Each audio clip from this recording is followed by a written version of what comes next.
Selamat petang, salam sejahtera. Ini isu terkini yang kita terima daripada berita harian online. Ini sebenarnya berita yang telah dipaparkan atau telah diterbitkan pada 11 Disember yang lepas apabila Anwar Ibrahim memberi amaran akan memecat serta-merta Menteri Terbabit Rasuah. Wow. Rupa-rupanya disinilah bermulanya Datuk Seri Anwar Ibrahim memberi amaran dan juga memulakan perang kepada rasuah. Kalau kita lihat sekarang, saban hari, setiap hari, bahkan hampir boleh kata setengah hari, ada satu tangkapan atau ada saja dakwaan atau ada saja penahanan SPRM berkaitan dengan pelbagai isu, pelbagai kesalahan yang melibatkan salah guna kuasa, rasuah, sogokan dan sebagainya. Inilah kekuatan Datuk Seri Anwar Ibrahim yang tidak dipunyai oleh mana-mana Perdana Menteri sebelum ini. Anwar Ibrahim memang terbukti mahu memerangi rasuah sehingga ke akar umbi. Dan yang lebih menarik ialah apabila beliau sendiri secara tegas mengatakan beliau akan memecat serta-merta mana-mana menteri yang terbabit dengan rasuah. Inilah rupa-rupanya yang paling ditakuti oleh ahli politik di Malaysia terhadap Datuk Seri Anwar Ibrahim, yaitu ketegasan beliau untuk melawan ataupun memerangi rasuah. Beliau kata beliau tidak akan berkompromi dengan mana-mana pesalah rasuah, sama ada itu orang biasa ataupun menteri. Inilah yang kita harapkan berlaku. Kerana istilah seperti jerung kecil, jerung besar dan ikan bilis seringkali menjadi sinonim ataupun menjadi persamaan kepada mana-mana kes rasuah. Amatlah baik Datuk Seri Anwar Ibrahim membuat keputusan seperti ini supaya bukan sekadar ikan-ikan bilis yang ditangkap, tetapi jerung besar, ikan paus yang lebih besar, lebih gemuk, lebih sukar ditangkap, tapi ditangkap sendiri ataupun dihapuskan sendiri oleh Datuk Seri Anwar Ibrahim. Pada hari itu, Datuk Seri Anwar Ibrahim memberi amaran untuk memecat serta-merta mana-mana anggota jemaah menteri yang terbabit dengan aktiviti rasuah.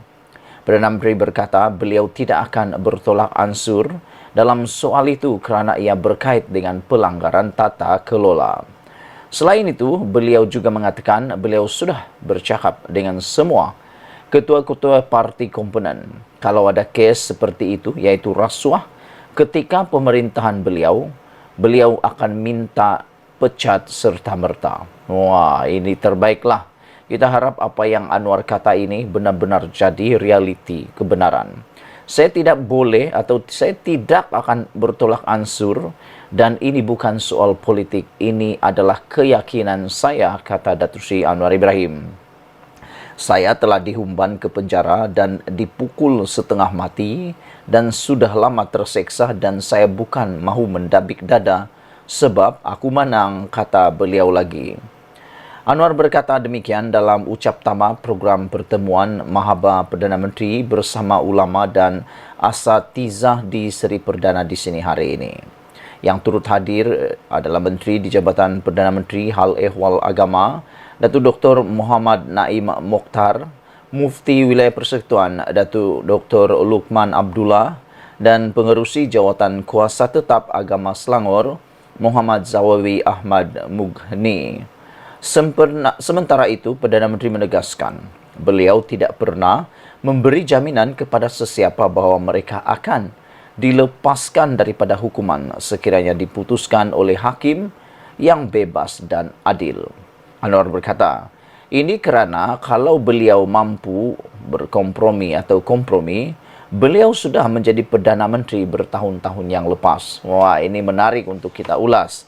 Kerana ada beberapa kali sebenarnya Datuk Seri Anwar Ibrahim sudah boleh, seperti yang Anwar kata, dia sebenarnya sudah boleh mampu menjadi Perdana Menteri bertahun-tahun yang lepas. Salah satunya ialah ketika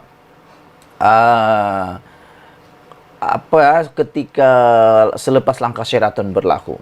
Apabila kemelut politik mau melantik Perdana Menteri atau kerajaan waktu itu, Anwar ditanya mau jadi Perdana Menteri atau tidak, kata Datuk Seri Anwar Ibrahim, dengan syarat beliau terpaksa, atau kalau dia jadi Perdana Menteri, dia perlu campur tangan dalam kes-kes mahkamah orang-orang tertentu. Tapi Anwar Ibrahim kata, prinsip beliau adalah memerangi rasuah dan beliau tidak boleh berkompromi dengan tentang perkara itu, sehingga kan beliau tidak dapat peluang untuk menjadi Perdana Menteri pada tahun-tahun tersebut. Kebebasan, profesionalisme badan-badan kerajaan. Saya adakan beberapa pertemuan dengan Ketua Polis Negara, Suruhanjaya Pencegahan Rasuah Malaysia SPRM, Peguam Negara dan lain-lain yang memberi gesaan yang sama, kata Anwar Ibrahim.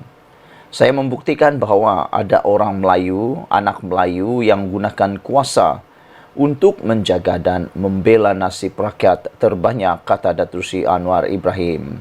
Menambah lanjut, saya nak buktikan bahawa orang yang percaya kepada Islam itu dihormati, diyakini kerana prinsip rahmah dan keadilan yang ditegakkan, kata Datuk Seri Anwar Ibrahim. Saudara-saudara sekalian, berkait dengan rasuah dan sogokan, sekarang ini isu yang paling hangat ialah apabila 3 kerusi parlimen di Kelantan dan juga Terengganu sedang dalam keadaan gawat, kritikal, kerana UMNO akan merujuk kepada SPR, Suruhanjaya Pilihan Raya, berkaitan wujudnya dakwaan, sogokan dan rasuah kepada pengundi. Namun demikian, apa yang kita terkejut ialah jawapan daripada Hadi Awang berkaitan perkara itu. Hadi Awang kata ianya adalah sedekah kerana diberikan oleh orang awam, tidak salah dan tidak melanggar undang-undang, kata Hadi Awang. Namun demikian, apa yang mengejutkan lagi ialah jawapan balas daripada Zahid Hamidi yang lebih menarik. Zahid kata, kalau dia yang beri, jadi sedekah, kata Zahid. Tapi kalau orang lain, jadi rasuah pula, kata Zahid. Memang agak lucu sindiran itu kepada Hadi, kerana memang Zahid sekarang ini terkait dengan beberapa kes rasuah yang dikata oleh Zahid juga sebilangannya daripada kes pembicaraan yang dinyatakan, dia kata itu adalah sedekah. Jadi itulah sebabnya timbul perkataan daripada Zahid mengatakan, kalau Hadi yang beri boleh jadi sedekah, tapi kalau orang lain yang beri jadi rasuah pula, kata Zahid Hamidi.